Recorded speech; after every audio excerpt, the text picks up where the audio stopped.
O Bahia tem quase 40% de chance de ser rebaixado para a segunda divisão, mas pelo menos eu acho que a chegada do Rogério Ceni é o fato novo que o time precisava para não cair. Vai ser fácil? Não vai ser fácil, mas tem um caminho. Cauli, o grande nome do Bahia nessa temporada, ainda está se recuperando de lesão. Nos últimos 5 jogos dele foram 2 gols e outras 2 assistências. Aliás, em todos os jogos que o Cauli participou de um gol nessa temporada, o Bahia simplesmente não perdeu.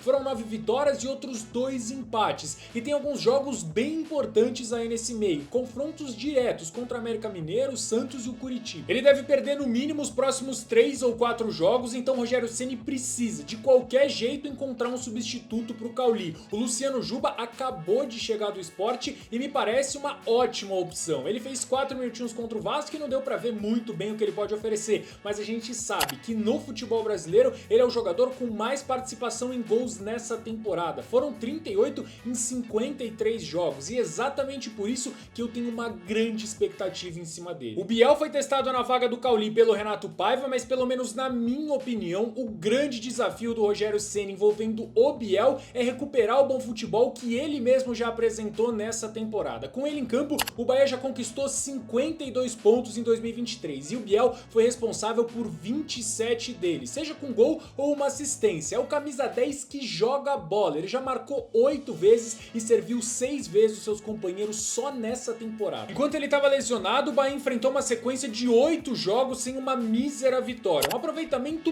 péssimo e além disso tudo, uma média inferior a 1 gol marcado por jogo. Desde a volta do Biel ao time, é bem verdade que o Bahia perdeu para o Botafogo e empatou para o Vasco, mas também ele só atuou por 56 minutos. A mesma coisa vale para o Vitor Jacaré, que inclusive foi o maior azar, que o Bahia deu nessa temporada. 2 jogadores importantíssimos se machucaram no mesmo jogo da Copa do Brasil contra o Santos. Mas enfim, seja na ala ou como atacante, o Rogério Ceni precisa encontrar uma maneira de fazer o Vitor Jacaré voltar a arrebentar pelo Bahia. Os números do time nessa temporada com e sem ele mostram que é uma coisa completamente diferente, é algo gritante, é mais um dos desafios do Rogério Ceni. Durante o período que o Jacaré estava se recuperando de lesão, o aproveitamento do Bahia foi ainda pior em relação ao que a gente viu do Biel. Só uma vitória em 10 partidas. E o número de gols marcados chama muita atenção. É algo que com ele em campo pode sim ser corrigido, mas a gente tem que ser justo aqui e tem que ser dito, O Vitor Jacaré não marca ou dá uma assistência desde a 3ª fase da Copa do Brasil, quando o Bahia enfrentou o Volta Redonda, isso lá em abril. A gente já falou dos desafios no meio-campo e no ataque, mas assim, o Rogério Ceni precisa ajeitar essa defesa. Todo jogo o Bahia sai perdendo por 1-0. São 11 gols sofridos nas últimas 10 partidas. E a gente tem que lembrar também, infelizmente, que o Bahia tem a 5ª pior defesa dentre todos os times. São 29 gols em 22 partidas. A virada de chave tem que começar nesse próximo jogo, contra o Curitiba fora de casa. Precisa quebrar de uma vez por todas essa sequência de 11 jogos sem vencer longe da Fonte Nova. Senão não vai dar jeito. Desde 2003, quando o Bahia foi o último colocado do Campeonato Brasileiro, isso não acontecia. E precisa acabar agora, antes que seja tarde demais.